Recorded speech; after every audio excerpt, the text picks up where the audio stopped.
everyone, and welcome to Daily Newspaper Analysis, which is brought to you by LawSikho.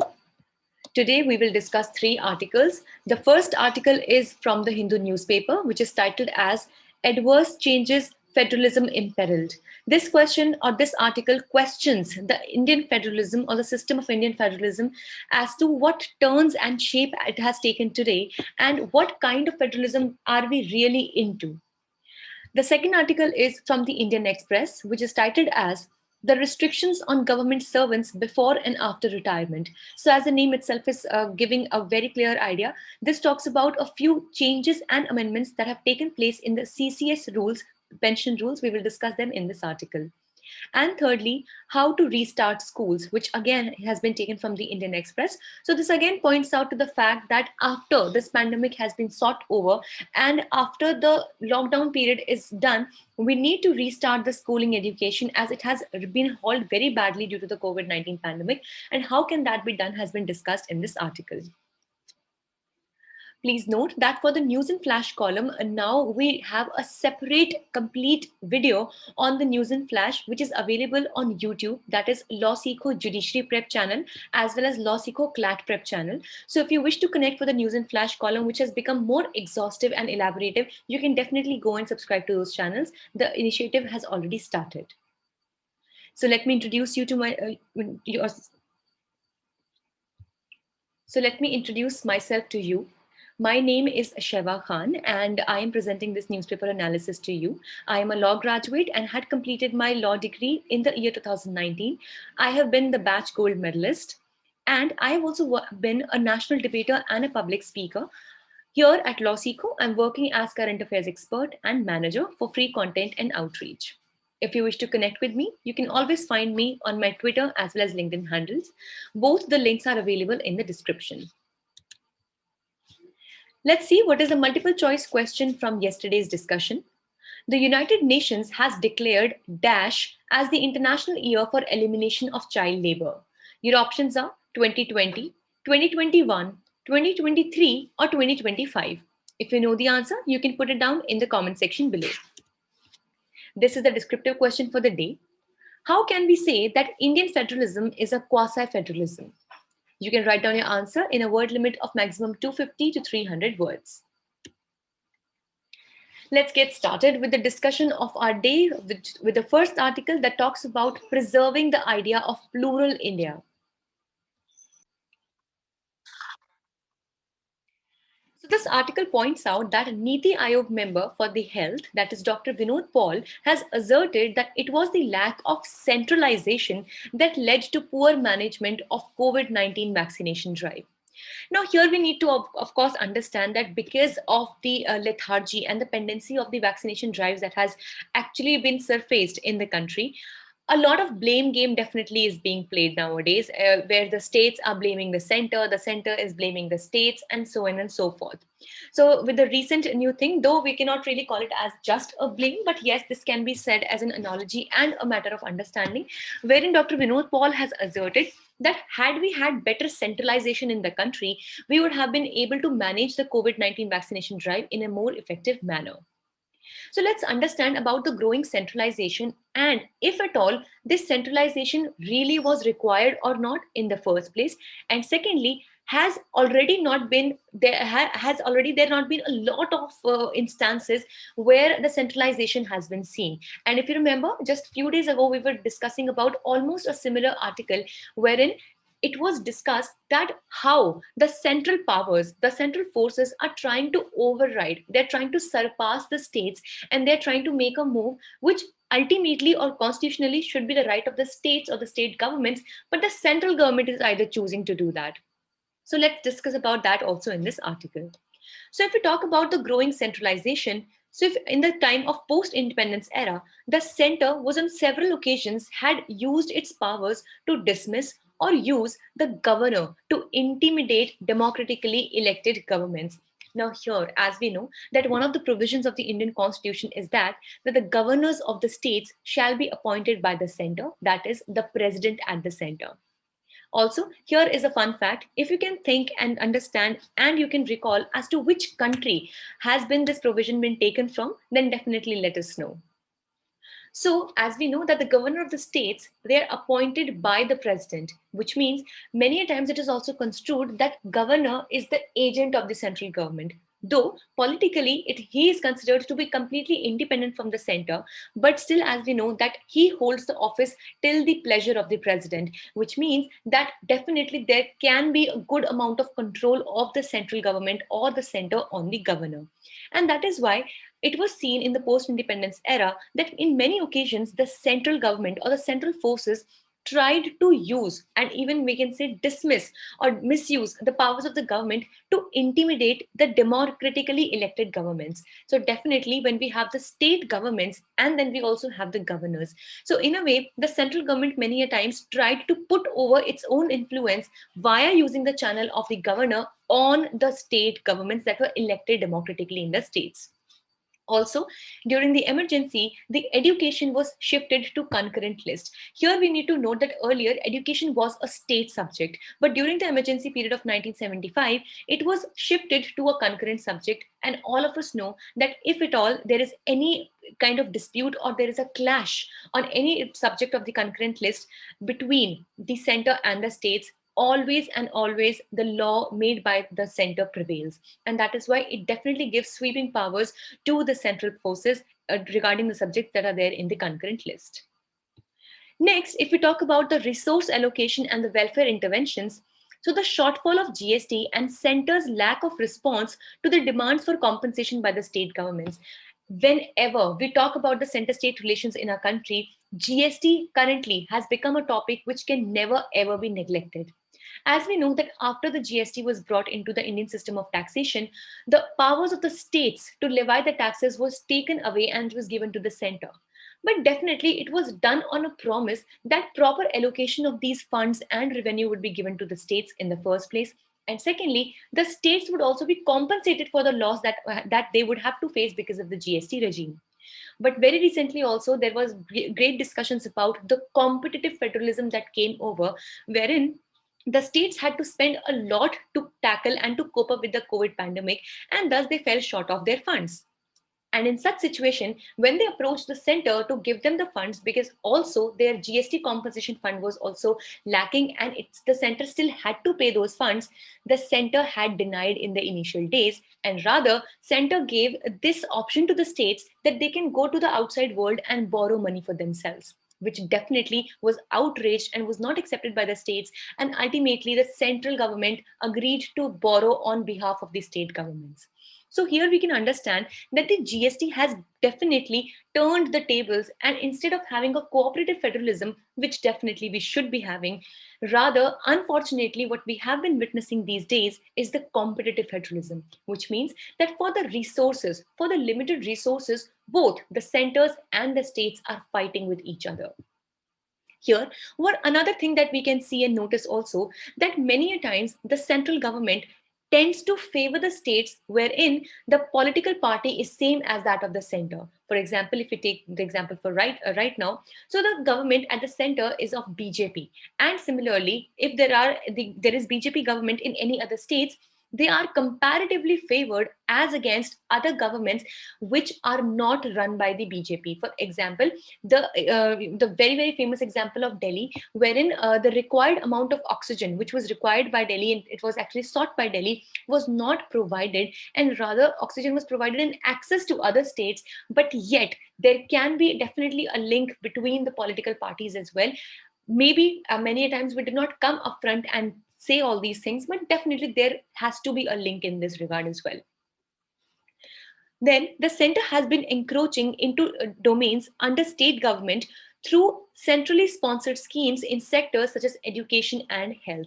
Now, here what we need to note is that currently health is a state subject. Earlier education was also a state subject, but as we just learned that after the emergency period, it was shifted to concurrent list.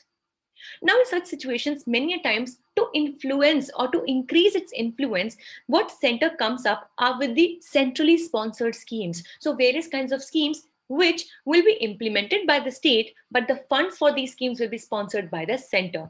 This ultimately gives an upper hand to the centers to control the states in the way they want to, specifically in the fields of education as well as health.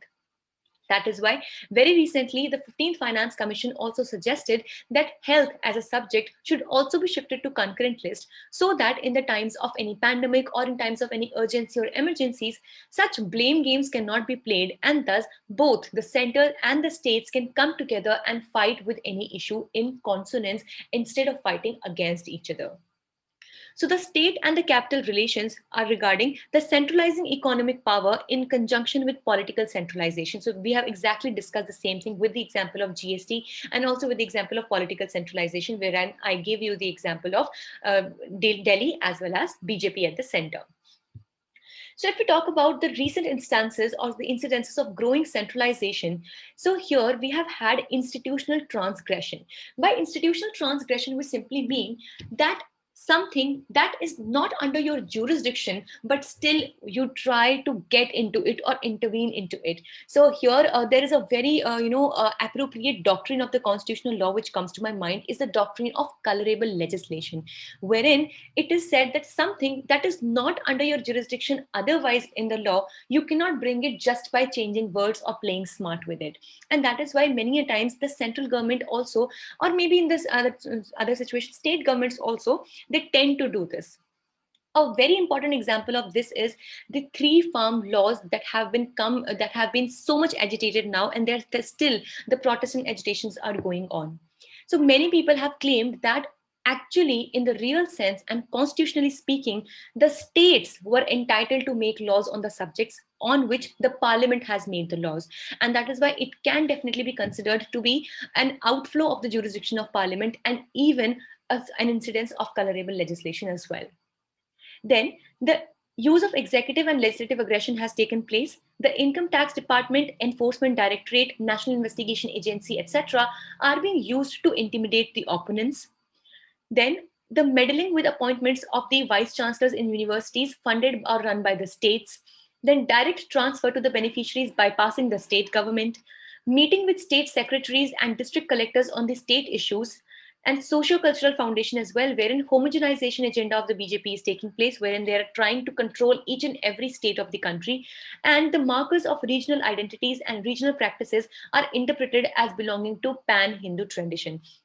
In a way, we are seeing that specifically in the political, health, and education fields, the central government, in a way, is trying to bring in more than the wanted kind of centralization, and they're channelizing it in a way that they can have their agents put up in all the state run issues or institutions as well, so that ultimately, directly or indirectly, they can have control over the state institutions as well.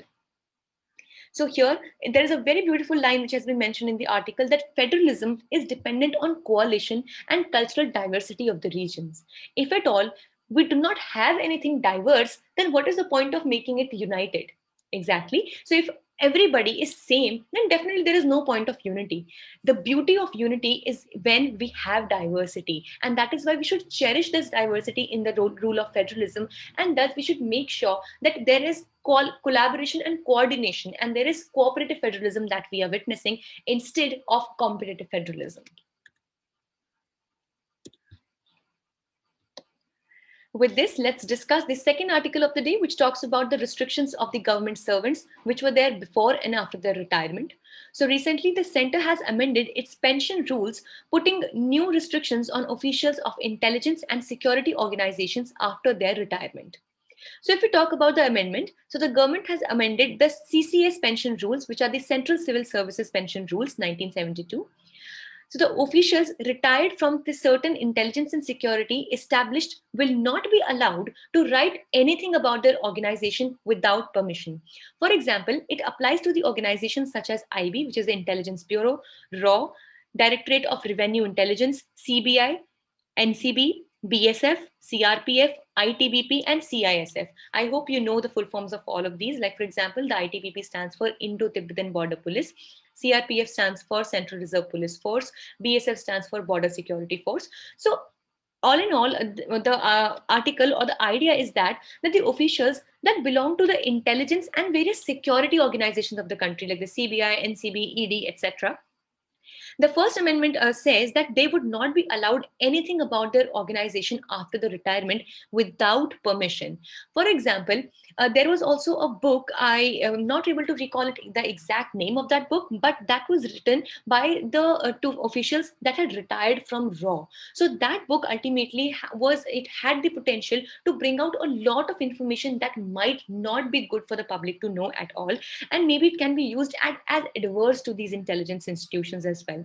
So that is why this amendment has said that without permission, these retired people would not be able to, or would not be allowed to write anything about their organizations, definitely to maintain the secrecy and the security of these institutions. And secondly, if we talk about the existing rules, so Rule 8 of the CCS pension rules provides for future good conduct shall be an implied condition of every grant of pension and its continuance. So this is basically a very important point in here, that even after the retirement, your conduct will actually determine as to whether or not, or how, or in which way your pension shall be continued. So it said that the future good conduct, it shall be implied condition. So though they're not mentioning it as an express condition, but it shall be implied that for grant of every pension, or the every grant of pension and its continuance as well, your future conduct shall also be seen and considered. So here, if we talk about that, what do they mean by good conduct? So it simply means any no grave misconduct. So simply you should not be doing something that is gravely falls gravely under the limits of misconduct. So if we talk about the restrictions while you are in service and not yet retired, so Rule 7 of the CCS says that it restricts the government servants from restoring to or abating or any form of strike or coercion. Of course, because they're working for the government, so they ideally should not get involved into any kinds of coercion or strikes. Rule 8 provides that except with government sanction from owning or participating in editing or management of any newspaper or other periodical publication of e-media. So here, except nobody should be allowed to do any of the editings or anything writing in the newspaper or e-media unless the government has given the permission. Rule 9 restrictions governments servants, it restricts the government servants from making statements of fact or opinion in writing or in telecast or a broadcast which has the effect of any adverse criticism of any current or recent policy of the central or state government. So that also is a very a very smart rule which they have brought in, that any statement, be it of fact or of opinion, shall not be made which is adverse or which has the potential to criticize the recent policies of the central or the state governments. And also it provides that if an official for any misconduct retires, he or she may face departmental proceedings. So also there is 1 year of cooling period after the retirement for any further work to do, and it shall maintain political neutrality, supremacy of the constitution and the democratic values. Let's discuss the final and last article of the day, which talks about restarting the schools. So the pandemic has disrupted India's education system and widened the existing digital divide. So if we talk about reopening of the schools, so with focus being on enhancing health infrastructure and vaccination, education has taken a backseat, because obviously in the current situation, to be understanding and to know as a matter of fact, the vaccination drives and the health infrastructure have taken up as the priority issues. But the article points out that meanwhile we are doing this, we should also focus on to bringing back the education system and infrastructure on track as soon as we have dealt with the pandemic. So unlike India, other smaller countries will vaccinate 70 to 80% of their population by this calendar year. And vaccination for below 18 years and teachers is yet to start in India. It has yet not started. So if we talk about the relevant data, there are around 3 million school teachers and 1.3 million college and university teachers. Total of them, including other staff who have direct contact with students, is around 6 million education sector employees need vaccinations. So definitely, if at all we need to bring the schools back, we need to reopen the schools, we should make sure that the teachers, the staff and the students, they are all vaccinated, so that the possibility or the chances of the spread of the virus can be reduced to the maximum. So here are some steps that have been suggested in this article. Firstly, to conduct exams in the shortest time possible, that is in a maximum of 6 days. So as we know that during the exams, in the middle of exams, we also get the preparation leave. But this article suggests that instead of giving long preparation weeks, we should make efforts to conduct the exams in as short as possible, that is in a maximum period of 6 days. Then second, to conduct the examinations for 2 hours in order to have multiple sessions, that is 9 to 11 a.m., 12 to 3 p.m., or 3 to 5 p.m. Second, all teachers on examination duty must have been fully or partially vaccinated. Fourth, secondly, board exams can be conducted for only 3 to 4 main subjects. So here this is a very good point, that wherein the board exams can be conducted for only 3 to 4 main subjects, but yet again there will be a complete debate as to which 3 to 4 subjects are we talking about, how do we decide that these only are the main subjects, so on and so forth. Next, all exams should be held for students in their respective schools, that is, with a few invigilators from nearby schools to avoid any malpractices. And 150% weightage should be given for the class 12th exam and 50% to previous year's performance, including class 10th boards as well. So this was all for the day. We hope it was a good session for you. If you liked it, please give it a thumbs up, and also you can subscribe to our channels for such more updates to come. Thank you so much.